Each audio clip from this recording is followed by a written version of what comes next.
Dried flower arrangements are so trendy right now because of their longevity and versatility, and these blooms became really popular because people wanted more of that ethereal and antique look.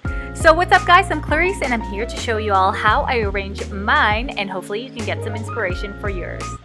Gonna start by introducing all the flowers first. So I got some ruscus, beautiful. These lunarias are so gorgeous with all these spots on them.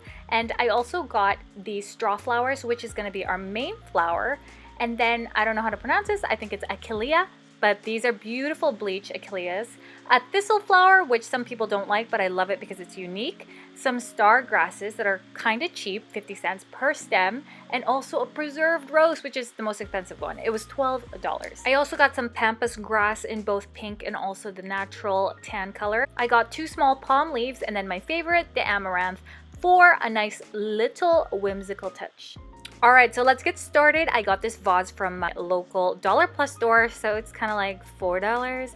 But I love this one because it has some nice texture. I also got some floral foam. They didn't have the dry one, so I had to use the wet one, which is totally fine. You can glue that down into the vase so it doesn't fall off, but this one was actually super tight in there. So when I do flower arrangements, I don't want them to look extremely symmetric. I love the eyes to just flow from one side of the vase into the middle and then all the way into the other side to the bottom of the vase. And you guys will see exactly what I mean throughout this whole arrangement. So I'm starting with my lunarias and also a little bit of the ruscus. I'm creating a little bit of height with them and also just kind of forming the shape that I want. I put the achilleas in, but I think I'm going to take that off.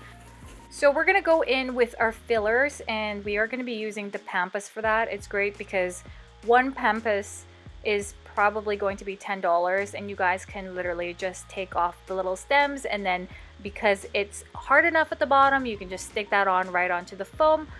So we're kind of working backwards because we are putting all the fillers. So we are trying to cover all of the green and also make sure that you cover it in the back side as well.